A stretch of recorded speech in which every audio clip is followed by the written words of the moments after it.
vamos a hablar sobre los coches autónomos. ¿Qué son los coches autónomos? Un coche autónomo es aquel que cuenta con los sistemas informáticos necesarios para imitar las capacidades humanas en cuanto a la conducción, tanto por manejo como por control. A priori, se consideran vehículos autónomos aquellos que no necesitan conductor. Sin embargo, el concepto sigue evolucionando y hay varios niveles de conducción autónoma. Los coches autónomos son capaces de percibir el entorno que los rodea y, en base al análisis del mismo, aplicar técnicas de conducción. En esto, sus ocupantes pueden elegir el destino al que se dirige el vehículo, pero no es necesario que tomen ningún tipo de acción sobre la conducción. A continuación, vamos a ver un video para entender más este concepto de los coches autónomos. Cada vez se habla más de los coches autónomos, los coches del futuro que todos tenemos en mente por culpa de películas como Yo Robot, por ejemplo. Lo cierto es que este concepto nos queda aún un poco lejos, aunque este tipo de vehículos, sin ser tan sofisticados todavía como los del cine, empiezan a ser una realidad. Pero antes que nada hay que saber a qué nos referimos cuando hablamos de coche autónomo. Hablamos, por definición, de un automóvil dotado de una tecnología capaz de imitar las capacidades humanas de manejo y control y también de percibir su entorno actuando en consecuencia del mismo. En otras palabras, se trata del coche que nos llevará de un punto A a un punto B sin que tengamos que coger el volante para actuar como conductores. Pero el origen de los coches autónomos no es ni mucho menos reciente. De hecho, desde los años 40 se han hecho infinidad de pruebas de guiado de vehículos, mientras que en los años 80 ya se empezaron a detectar obstáculos vía radar.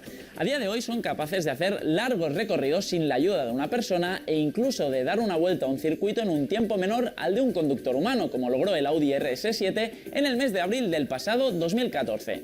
En todo caso, los coches inteligentes que se venderán al gran público incorporan un conjunto de tecnologías que hacen la experiencia mucho más segura, entre las que destacan el reconocimiento de movimiento por las cámaras y los sistemas de detección láser. ¿Y cómo funcionan los coches autónomos? Pues mediante estos sistemas de reconocimiento de lo más avanzados, que son lo suficientemente veloces como para actuar frente a situaciones del todo imprevistas, como por ejemplo toparse con un peatón que no cruza por el paso de cebra, con ciclistas que no respetan las señales o bien con camiones estacionados en segunda fila. Así pues, empresas como Google, una de las compañías que ya es pionera en este sector, están desarrollando un potentísimo software para diferenciar todo tipo de objetos y usuarios de la vía, además de los propios vehículos. Y este sistema de reconocimiento de objetos se une después a modelos de software que indicarán al vehículo cómo actuar frente a cada situación. Precisamente por eso Google mismo asegura que los coches autónomos tienen una ventaja diferencial respecto a los conductores de carne y hueso, y es que pueden procesar más información al mismo tiempo y, por otro lado, jamás se cansan ni tampoco se despistan. Ya sabemos pues qué son los coches autónomos y cómo funcionan, pero ¿cuándo podremos disfrutar de ellos los ciudadanos de a pie? Pues bien, el mercado y las compañías que pretenden lanzar los modelos han avanzado mucho en los últimos años. Tesla es una de las marcas que ha dado un gran paso hacia el concepto de los coches autónomos. De hecho, con su función del piloto automático en el Tesla S, se han empezado a acercar bastante. Pero puede que el Mercedes-Benz Clase E sea el primer vehículo autónomo que podamos comprar, entre comillas, ya que es capaz de realizar solo casi todo tipo de maniobras, aunque de vez en cuando pide que se coloquen las manos sobre el volante para hacerle ver que el conductor sigue ahí. De todos modos, todavía se desconoce cuándo llegarán de forma oficial los primeros coches autónomos como tal, más que nada porque tienen un obstáculo difícil de adelantar por el momento: la legislación. Es decir, no hay barreras tecnológicas, sino políticas, jurídicas y de regulación, porque no hay leyes que traten todo lo que concierne a estos vehículos, aunque países como Inglaterra y Suecia ya han empezado a trabajar para favorecer su llegada y su implementación en el mercado. Así pues, este es el primer escollo para poder ver películas, escribir WhatsApps e incluso trabajar mientras estamos al volante, entre comillas. Teniendo claro estos conceptos, ahora pasaremos a hablar acerca de las posibles aplicaciones de esta tecnología. En el campo de la conducción, los viajes por carreteras se podrían realizar con coches autónomos desplazando a varios profesionales al volante. En cuanto al transporte, debido al incremento de usuarios, esta idea sería de fácil y rápida adaptabilidad para buses y taxis. De igual manera, al no existir interacción humana con los autos, estos podrán servir como pantalla de publicidad. Finalmente, la posibilidad de realizar viajes aéreos con esta tecnología es una gran posibilidad. Pero, ¿cuál es el estado actual de esta tecnología? Los vehículos autónomos en la actualidad son capaces de identificar obstáculos en el camino, reconocer peatones u otros vehículos para esquivarlos y evitar accidentes. Los vehículos en ensayo están desarrollando un aprendizaje auténtico, de máquina en marcha real, de forma que pueden acumular experiencias de todo tipo, además de mejorar los sistemas de detección y reacción. A los aspectos de visión autónoma se han ido incorporando captadores de sonidos que distinguen sirenas, pitidos u otras indicaciones entre los ruidos urbanos del tráfico. Algunos incluso son capaces de memorizar y planificar rutas optimizadas para trasladarse de un punto a otro. Estos coches utilizan la tecnología LiDAR, la cual se basa en la detección por luz y por distancia, y consiste en un sistema láser que permite medir la distancia entre el punto de emisión de ese láser hasta un objeto o superficie. Se han identificado algunas dificultades a superar para esta tecnología. El coche autónomo debe saber lo que hay a su alrededor, vehículos, personas, entre otras cosas, identificarlos y presuponer lo que podría suceder en los próximos segundos. Puede frenar repentinamente, saldrá de la acera el peatón de forma imprevista y ser capaz de reaccionar ante esa posibilidad con una parada o un desvío de dirección.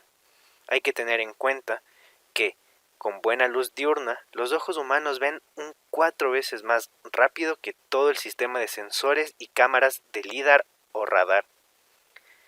A eso hay que complementar con una capacidad de cálculo y reacción comparable con la media de un conductor. De igual manera, tenemos conducción en condiciones adversas, dificultad al procesar demasiada información, mantenimiento exhaustivo y un coste demasiado elevado. Eso es todo para los coches autónomos. Muchas gracias. A continuación les hablaré sobre la computación cuántica.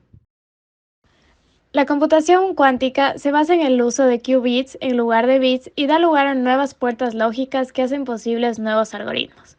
Cualquier elemento de un ordenador clásico, la unidad básica de información es el bit, que puede tener dos estados, 1 o 0, que se traduce en electricidad. Si el voltaje es alto, se representa en 1, si es más bajo, se representa en 0. En la computación cuántica, el valor son los qubits y puede ser 1, 0 o 1 y 0 a la vez, superponerse y entrelazarse según las leyes físicas. Esto hace que los qubits, a diferencia de los bits, puedan tomar varios valores a la vez y puedan desarrollar cálculos que no pueden hacer un ordenador convencional. Esta tecnología utiliza el modelo de los estados del átomo para realizar sus procesos en lugar del lenguaje binario. Esto tiene como ventaja la superposición del átomo. Esto consiste en que un átomo puede optar un estado de 0 y 1 o los dos estados al mismo tiempo. Es decir, mientras el qubit no sea observado, este podrá estar en forma de 0 o 1 aleatoriamente, pero en el instante que se mida se tornará a uno de los dos valores posibles. La ventaja de esto es que vamos a tener todos los estados posibles de los qubits en todo momento, y gracias a ello son capaces de probar a la vez todas las soluciones que existen para un problema. En cuanto al entrelazamiento, es una conexión cercana que hace que cada uno de los qubits reaccione a un cambio en el estado del otro instantáneamente, sin importar la distancia que tenga. El propósito de los computadores cuánticos es aprovechar estas propiedades cuánticas de los qubits como sistemas cuánticos que son, para poder correr algoritmos cuánticos que utilizan la superposición y el entrelazamiento para ofrecer una capacidad de procesamiento mucho mayor que los clásicos. Es importante indicar que el verdadero cambio de paradigma no consiste en hacer lo mismo que hacen las computadoras digitales o clásicas, pero más rápido, sino que los algoritmos cuánticos permiten realizar ciertas operaciones de una manera totalmente diferente que en muchos casos resulta ser más eficiente, es decir, en menos tiempo o utilizando menos recursos computacionales. En cuanto a su aplicación en la industria, en las finanzas las empresas optimizarían aún más sus carteras de inversión y mejorarían los sistemas para la detección del fraude y la simulación. En la salud, en este sector se beneficiaría en el desarrollo de nuevos medicamentos y tratamientos personalizados genéticamente. La ciberseguridad, la programación cuántica conlleva riesgos, pero también avances para la encriptación de datos. Y en la movilidad y transporte, compañías como Airbus utilizan la computación cuántica para diseñar aviones más eficientes optimizando las rutas de los vehículos. El principal problema al que se enfrenta la computación cuántica es construir los ordenadores. Comparado con un ordenador normal, un ordenador cuántico es una máquina extremadamente compleja, ya que funciona a una temperatura cercana al cero absoluto. El soporte de los qubits son superconductores y los componentes para poder leer y manipular los qubits no son sencillos tampoco. Además, los qubits no suelen ser estables, en el sentido de que son muy sensibles a las perturbaciones y al ruido, y esto puede llevar a errores en los cálculos. Lo que debe superar la computación cuántica para su implementación es que los algoritmos y códigos para ordenadores clásicos no se podrían usar en ordenadores cuánticos y obtener una mejora en la velocidad.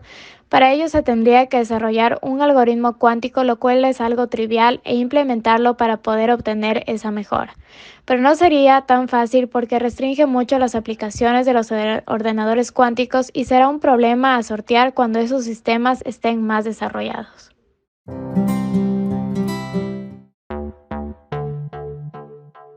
Deshazte de tus viejas computadoras, porque el futuro de la tecnología ha llegado.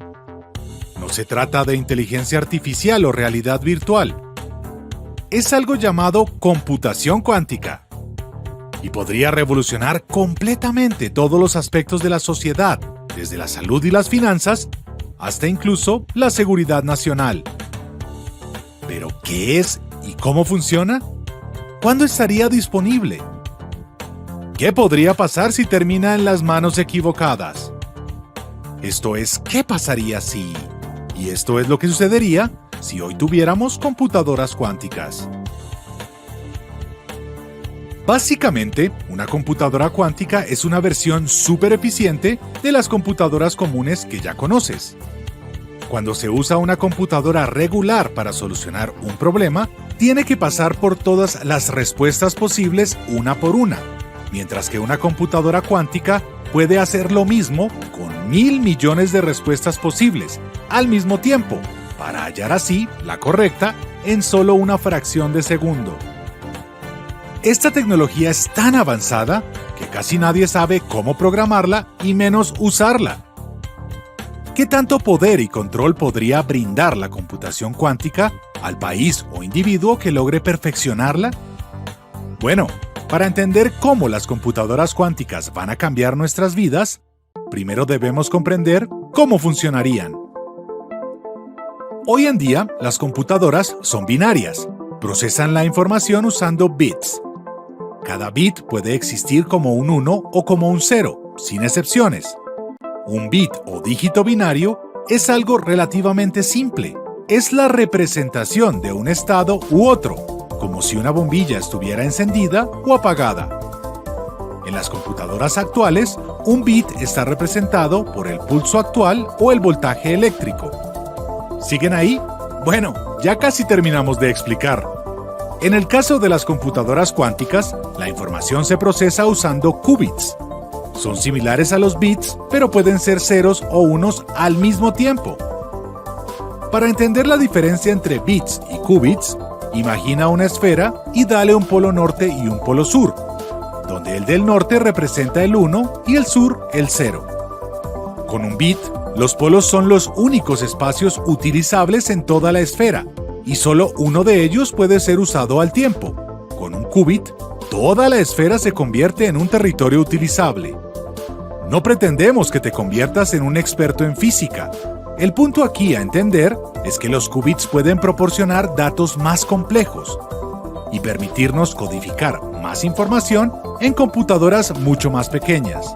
Algunas de las compañías tecnológicas más importantes como Google, la NASA e IBM ya han creado versiones de esta tecnología. Ahora están en una carrera para perfeccionarla. Una vez lo logren, las computadoras cuánticas nos ofrecerán múltiples beneficios. Por un lado, serían clave en el campo de la criptografía, mayormente por su habilidad de mejorar los protocolos de seguridad al generar verdaderos números aleatorios. Al tener este tipo de protección, los dispositivos de comunicación basados en computación cuántica podrían ser usados para transmitir información médica, gubernamental, de defensa o materiales sensibles, sin el temor de que terminen siendo vulnerados por terceros.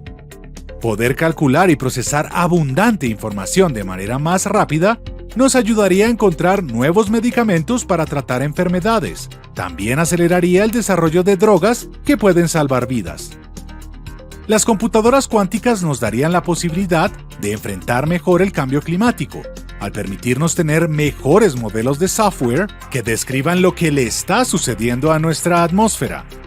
Esto podría ayudarnos a revertir los efectos adversos de este fenómeno. Pero no todo es tan bueno como parece. Como lo dijimos antes, no han podido perfeccionar esta tecnología. Si la primera persona que lo hace quiere usarla con otros motivos, podríamos estar en problemas. Tan pronto como apareciera la primera computadora cuántica funcional, los métodos modernos de ciberseguridad se volverían prácticamente inútiles. Los algoritmos de encriptación actuales usan extensas ecuaciones y problemas matemáticos que son virtualmente imposibles de resolver. Una computadora cuántica, con su dualidad binaria, tendría el poder de solucionar estos algoritmos con cierta facilidad.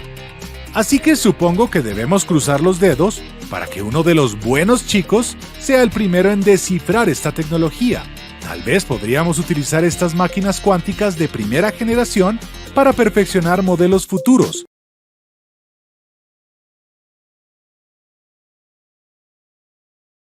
Dicen que es el futuro de Internet. Facebook lo ha convertido en su prioridad y hay millones de dólares de grandes de la tecnología fluyendo hacia la creación del metaverso. Pero, ¿en qué consiste este nuevo universo digital que promete transformar nuestras experiencias en línea y cuáles son los peligros de los que alertan sus críticos?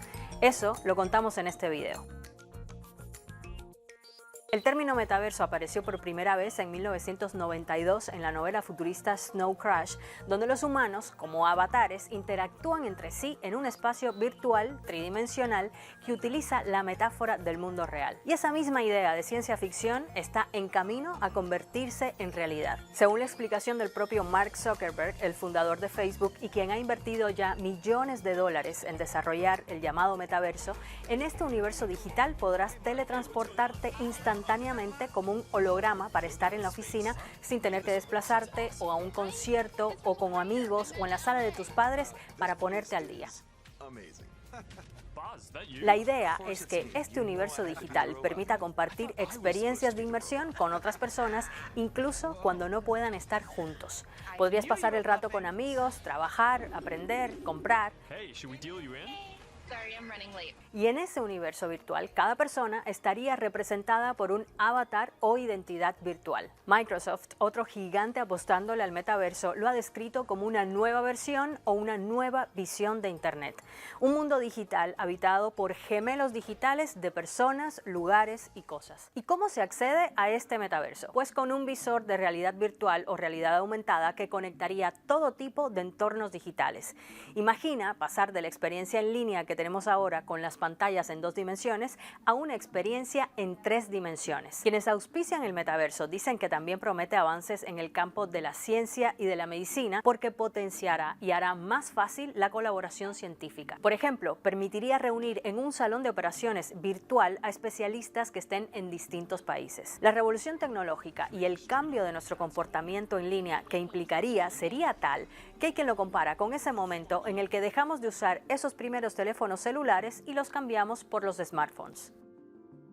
Como era de esperar, los gigantes tecnológicos llevan la delantera. Facebook y Microsoft se han lanzado a la carrera de construir e invertir en el metaverso, aunque como pasa con Internet, definitivamente no será algo que pueda crear una empresa por sí sola. Facebook hasta se cambió el nombre a Meta y dijo que la razón es que el metaverso es la próxima evolución de la conexión social y que su empresa tendrá la misión de darle forma. Aunque esta noticia llega justo cuando la empresa de Zuckerberg atraviesa uno de sus peores momentos tras la filtración de los llamados Facebook Files, que le ha traído una avalancha de cuestionamientos éticos y ha sido acusada de poner sus beneficios económicos por encima del bienestar de sus usuarios.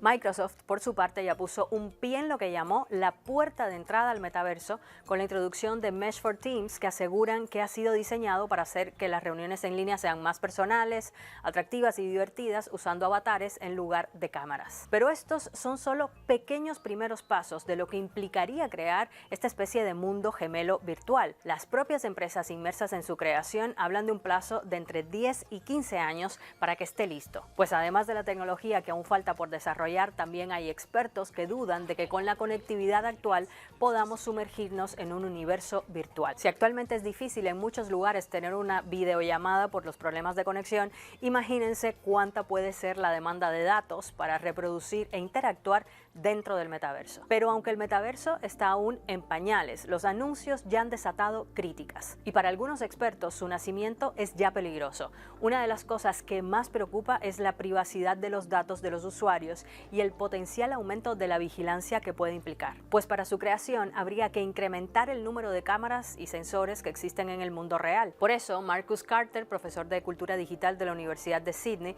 dijo que las tecnologías del metaverso como la realidad virtual y la realidad aumentada son quizás los sensores digitales con más capacidad de extraer datos que tendremos en nuestros hogares en la próxima década. Y claro, lo que también preocupa es quiénes tendrán el control de esos datos. Las empresas van a construirlo, así que seguro se van a beneficiar y no está nada claro que tengan ningún incentivo para construirlo de una manera que beneficie a la democracia, si la democracia resulta que no les hace ganar tanto dinero. Y aunque Facebook ha dicho que pondrá énfasis en la protección de la privacidad de sus usuarios, lo cierto es que la empresa ha estado rodeada de serios escándalos precisamente por no priorizar el bienestar y la seguridad de sus usuarios. Por eso, todo indica que las repercusiones que supondrá el metaverso no se quedarán solamente en la realidad virtual. ¿Y qué te parece a ti esta idea del metaverso? Espero leerte aquí abajo en los comentarios. Si te gustó el video, ya sabes, compártelo y dale like. Y si te gusta lo que hacemos en BBC Mundo, entonces suscríbete. Ya nos vemos. Chao.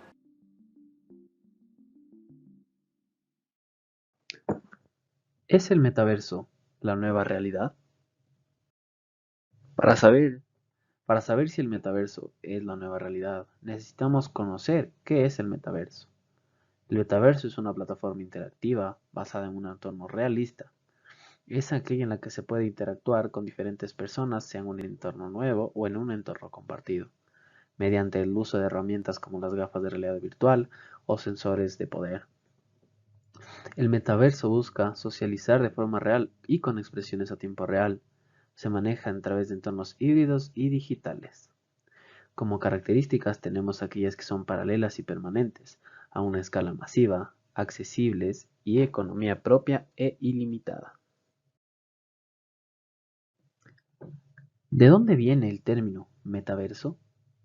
El término metaverso se basa en una novela del año 1992 llamada Snow Crash. Es un término que se ha sentado para describir visiones de espacios de trabajos tridimensionales o virtuales. Es decir, el metaverso significa un mundo virtual en el cual podemos interactuar y que ha sido creado para parecerse o similar a una realidad externa. Ahora, el metaverso no es el único proyecto que se ha tratado de crear para completar este tipo de tecnologías. Tenemos lo que es entornos parecidos y colaboraciones. Entre ellas tenemos a Epic Games y a Second Life.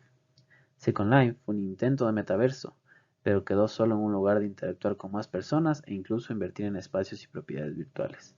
La famosa plataforma Epic Games está trabajando en lo mismo, junto con el videojuego Roblox. De igual manera tenemos los que es dispositivos y horizontes. ¿A qué nos referimos? Queremos hacer mención a lo que se ocupa para dar lugar al metaverso. Las gafas de realidad virtual, las criptomonedas, colecciones virtuales, contratos inteligentes, entre otros. El metaverso es un nuevo entorno de conexión. Quiere decir que tiene una posibilidad de conectarse con los demás de una forma sencilla, pensada para poder ser usada tanto en trabajo como entretenimiento e incluso en socialización.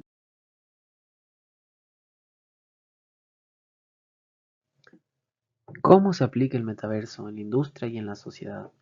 Dentro de la sociedad, la utilización de las plataformas virtuales son aquellas enfocadas hacia la realidad virtual.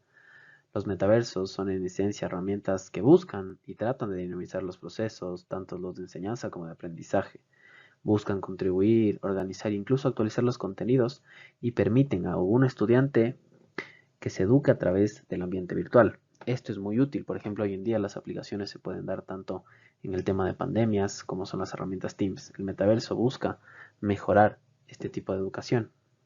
¿Cómo aplica el metaverso dentro de la industria? Mucho más allá de lo que es lo social y lo laboral, el metaverso también se concibe como un espacio de gran trabajo industrial y en una gran escala, donde se pueden hacer pruebas de todo tipo con máquinas y sistemas mediante gemelos digitales antes de ponerlos a funcionar en el mundo real, de tal forma que busquen detectar fallos y mejoras en las ejecuciones.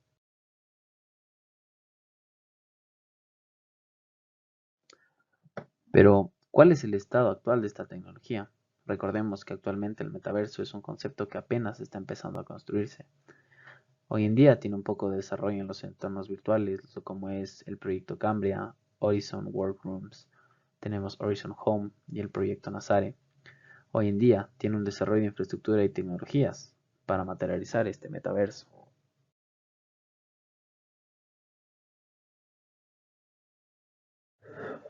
Pero ahora, ¿cuáles son las dificultades a superar para el metaverso?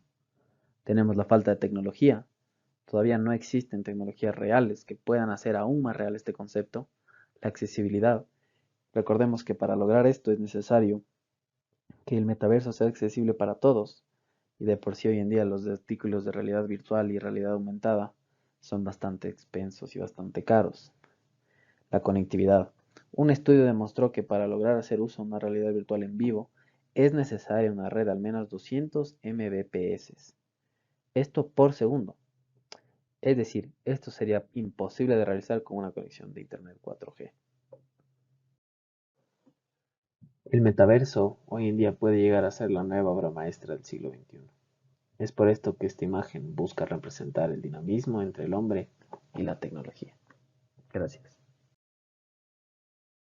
Para continuar, les hablaré sobre la genómica y la edición de genes. Pero primero, ¿qué es la genómica? La genómica se refiere al estudio del genoma completo, de todos los genes que se encuentran en un organismo, tanto como personas o como animales. Gracias a la curiosidad y el interés humano, llegó a crear una tecnología capaz de modificar los genes. Pero bueno, primero para hablar sobre esta tecnología, tenemos que hablar sobre Deodin. ¿Qué es Deodin? Deodin es una empresa que fabrica y vende kits caseros para la modificación del ADN con el sistema CRISPR. ¿Y qué es CRISPR? CRISPR es el acrónimo de Clustered Regularly Interspaced Short Palindromic Repeats, que es un sistema que está preparado para transformar la biología de desarrollo a proporcionar un método simple y eficiente para manipular con precisión el genoma de prácticamente cualquier organismo en desarrollo. ¿Y dónde se encuentra hoy la empresa de Odin? Bueno, lamentablemente esta tecnología se encuentra en un lugar de no avance. El fundador de Odin dice que solo el tiempo y más experimentos físicos revelarán si existe algún daño o cambio en la apariencia física de las personas. Existe un caso de un profesor de química de Georgia que compró uno de estos kits para usarlo de manera científica. Y con eso dijo que la empresa de Odin utiliza a su favor el desconocimiento de las personas sobre la genética. Esto nos quiere decir que la tecnología se encuentra estancada hasta poder realizar más pruebas que comprueben su efectividad y los objetivos de la empresa. Pero bueno, ¿cómo podríamos aplicar la genómica en la sociedad o la industria? Tenemos varios puntos. Entre los puntos tenemos el tratamiento. Tenemos el tratamiento contra el cáncer, el tratamiento de enfermedades genéticas. También se puede ver en tema de la fertilidad. También en trasplante de órganos, agricultura, preservación alimentaria, preservación de especies de animales y reversión de la extinción, en mascotas y servicios veterinarios y generación de nuevos biocombustibles. Dentro de las dificultades que debe superar la tecnología, tenemos el caso de He Jiankui.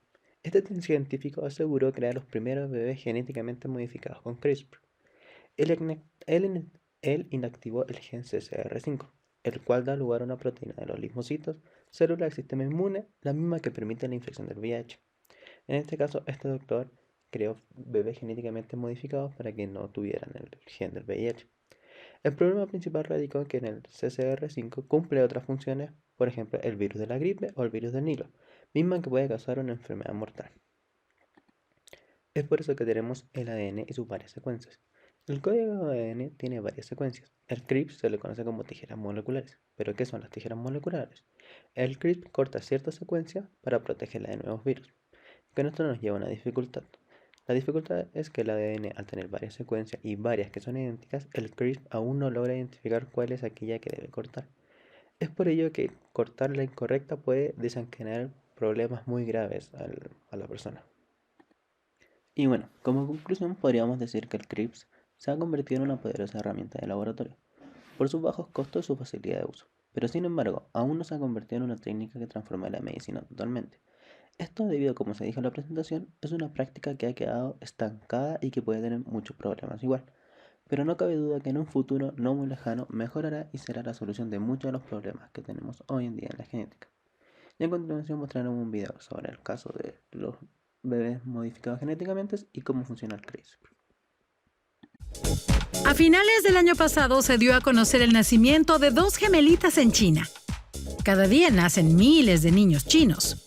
¿Cuál sería la noticia? Pues que Lulu y Nana fueron modificadas genéticamente. Sí, son las primeras humanas cuyo ADN ha sido alterado para poder resistir al virus del VIH. ¿Cómo así?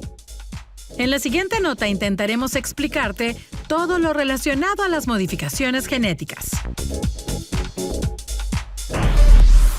Hay distintas teorías con respecto a lo que motivó al científico chino He Yankui a realizar estas pruebas que desembocaron en el nacimiento de estas pequeñas. Se dice, en primer lugar, que el padre de las niñas tiene el virus del VIH y como tenía miedo de que sus hijas lo contraigan, contactó a este científico para que las vuelva inmunes.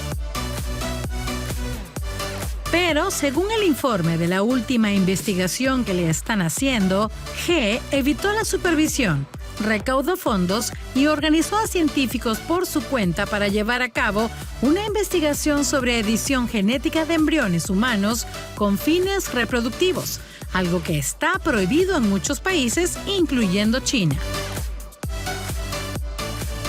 Y pues este proceso no solo se llevó a cabo con una sola mujer, sino que fueron 8 las mujeres que se embarazaron de embriones manipulados genéticamente por este mismo científico, de las cuales solo una pudo continuar con su embarazo y de hecho tendría programado su parto para julio de este año.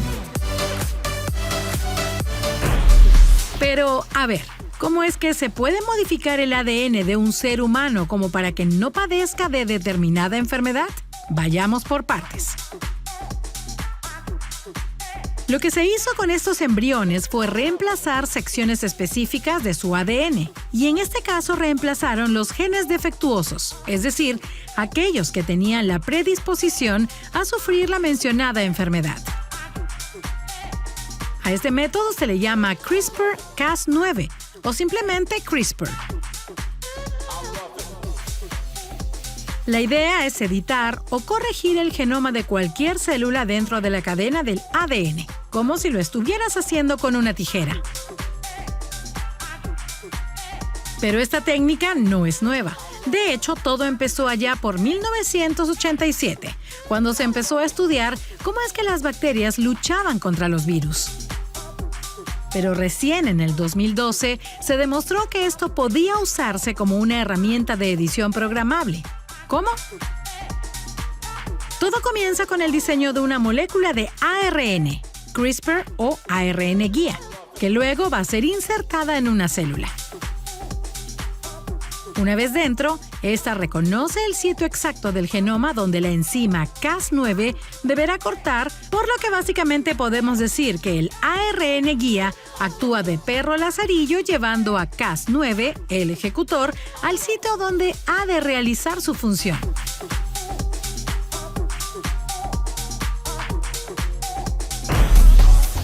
Este método podría llegar a utilizarse para muchas cosas en el futuro. Por ejemplo, para definir el sexo de tu bebé, algunos aspectos de su apariencia, su inteligencia, su personalidad y lo que ya habíamos dicho, para evitar enfermedades. ¿Por qué es tan polémico este método entonces? Pues porque alterar el ADN de un ser vivo podría generar varios posibles problemas, principalmente mutaciones. De hecho, en el caso particular de estas gemelas, ya hay evidencias de que podrían generarse distintas modificaciones en diferentes células, como las sanguíneas, las epiteliales, es decir, las de la piel, y también en las células de sus óvulos. Este fenómeno se debe a la aparición de errores en el ADN durante las múltiples divisiones mitóticas que tienen lugar durante el desarrollo fetal. Esto, a su vez, podría derivar en el síndrome de Turner, el síndrome de Klinefelter o hasta el síndrome de Down e incluso algunas consecuencias a lo largo de sus vidas que aún son impredecibles, ya que no han existido casos previos de modificaciones humanas antes de ellas. En fin, tanto las gemelas como la mujer aún embarazada estarán bajo observación médica constante por cualquier complicación que se pueda dar. Mientras que el científico chino He Yankui está, según declaraciones oficiales de la comunidad científica, bajo protección de personas encargadas de su seguridad, un retiro en el que su familia está autorizada a visitarlo durante el día. ¿Qué irá a pasar con estas pequeñas y el otro bebé que está por venir? ¿Será que en serio estas modificaciones genéticas generarán mutaciones? ¿Será que en verdad en un futuro este método será seguro y nos ayudará a erradicar enfermedades e incluso a envejecer sin envejecer? ¿Qué harán las autoridades chinas con este científico que violó las reglas de su país y su propio código de ética? Pues, como siempre decimos, solo el tiempo lo dirá.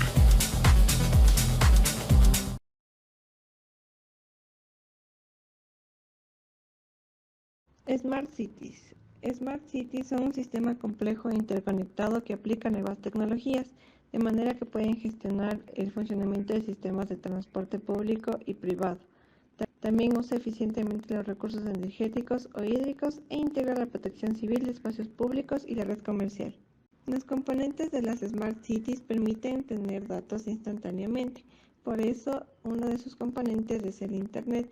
Este permite que el gobierno tenga conocimiento en tiempo real de lo que pasa en la ciudad, de manera que se puede controlar el agua, la sanidad, el transporte público y la participación de los ciudadanos.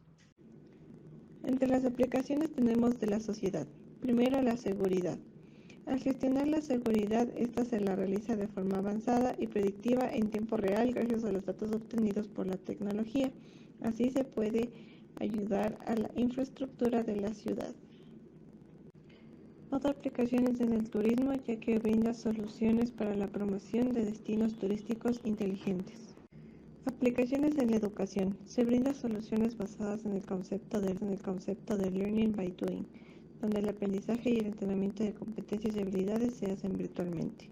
Entre las aplicaciones en la industria tenemos la reindustrialización basada en una transformación digital. También la digitalización de procesos y productos basándose en la integración de infraestructuras TIC. Y la digitalización de las empresas para capacitar y entrenar a los trabajadores mediante dispositivos de realidad virtual, los cuales simulan los procesos y el espacio de trabajo. El estado actual de la tecnología. A raíz de la pandemia, los modelos urbanos tradicionales se debilitaron. Por ende, tenemos las soluciones tecnológicas que están implementando estas Smart Cities.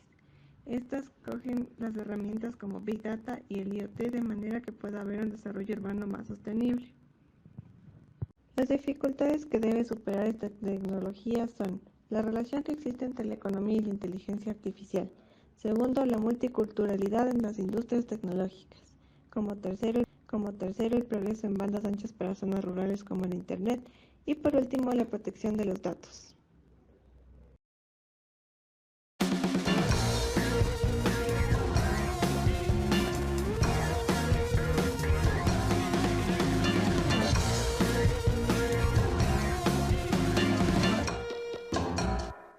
Una presencia urbana como esta es una realidad cotidiana para 2 de cada 3 de nosotros que vivimos aquí en Europa. Esta semana estamos en Valencia, en España, para ver cómo a medida que cambian y crecen estas potencias económicas urbanas en puestos de trabajo y oportunidades, también tienen que lidiar con asuntos críticos como las dificultades económicas, vivienda, transporte y contaminación. Y esto es lo que de verdad obliga a las ciudades, sean enormes, grandes o pequeñas, a pensar cómo pueden de verdad convertirse en Smart Cities.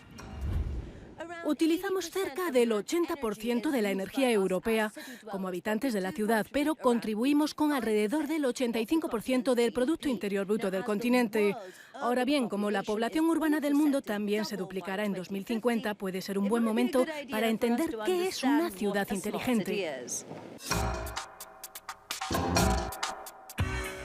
Todos los días trazamos los puntos de nuestro itinerario para despertarnos, ir a trabajar, reunirnos con amigos o irnos a dormir. Las Smart Cities conectan también con sus habitantes, la sociedad y las tecnologías de la información. Conexiones que nos dirán cuándo llegará el próximo autobús, que controlan el tráfico para hacerlo más fluido, que nos encuentran plaza de aparcamiento, que tienen sensores que encienden farolas en la calle, llaman a los servicios de emergencia o avisan sobre los niveles de contaminación en cada momento.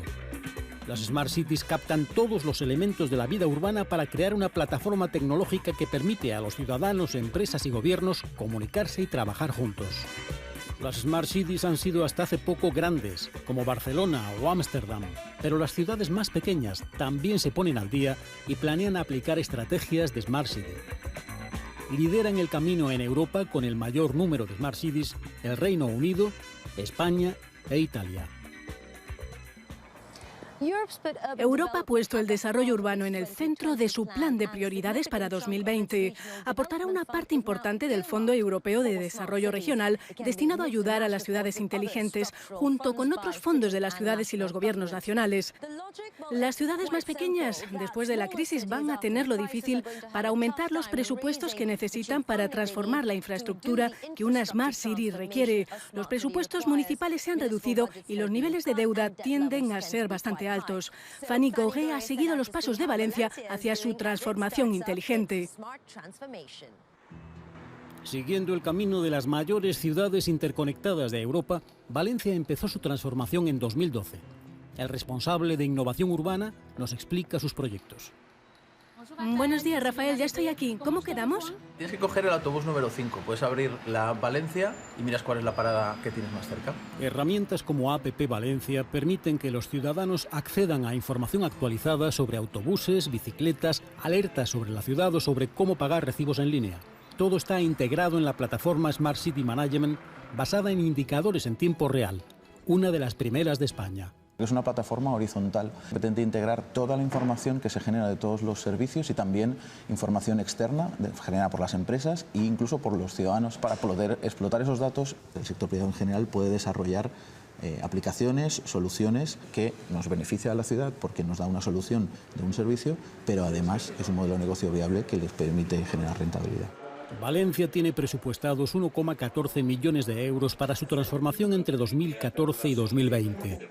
568 millones del presupuesto serán aportados por los fondos estructurales e inversiones europeos. Un ejemplo de cómo esa transformación ayudará a los residentes de Valencia es el Centro de Control de Gestión de Tráfico. Básicamente tenemos el control en tiempo real de lo que está ocurriendo en las principales avenidas de la ciudad, el control de los semáforos, que se pueden cambiar su frecuencia para poder agilizar y crear vías de emergencia en un caso o evitar colapsos de tráfico. El sistema reduce la contaminación y puede reducir los costes de servicios como el agua y la electricidad. Para hacerlo posible, el gobierno español y la UE ampliarán el presupuesto con 6 millones de euros más y vincularán a empresas como Telefónica. Mundo de las empresas nos hemos dedicado a temas relacionados con el IoT, que es el Internet de las cosas, y dentro de estos, pues el Smart City, nosotros llevamos en el bolsillo un sensor. Esto es un sensor que da mucha información, ¿no? Se dice que en el año 2020 habrá más de 50.000 millones de cosas conectadas. La estrategia de Smart City nos ha permitido conocer muchos de los recursos que tenemos en la ciudad, las plazas de aparcamiento, las farolas, los contenedores, dónde están situados. Pero ahora necesitamos que esos objetos nos hablen, sensorizar todos esos objetos y que por medio de Internet nos estén informando y nos permitan una gestión más eficiente. Corresponde a Valencia comunicar e interactuar con los ciudadanos, las universidades y las empresas para desarrollar plenamente su estrategia. Y todo porque la digitalización inteligente es fundamental para el progresivo crecimiento de la población urbana. Como señala Fanny, una estrategia coherente y tener credibilidad ante los ciudadanos es imprescindible para una ciudad inteligente de éxito. En una región como Valencia, ese trabajo recae en Ximo Puig. Él es el presidente del gobierno valenciano. ¿Cuál es su visión de una Valencia inteligente y cómo piensa ponerla en pie? Veníamos además de una situación muy difícil de desconfianza con el sector público, fundamentalmente por los problemas que habíamos tenido en el pasado. Es complicado aún, pero cada vez más los resultados avalan el proceso y cada vez más hay más ciudadanos, más empresas que confían en ese sistema de innovación que nos afecta a todos y que desde luego lo lidera el sector público de la mano del sector privado. ¿Cómo está la economía valenciana? ¿Cómo piensa utilizar la tecnología para potenciar el desarrollo? La economía valenciana ha crecido el 3,9% el último año. Las empresas valencianas, los trabajadores, están consiguiendo grandes retos. Tenemos un problema en la adaptación de la formación a las nuevas empresas y este es un elemento fundamental.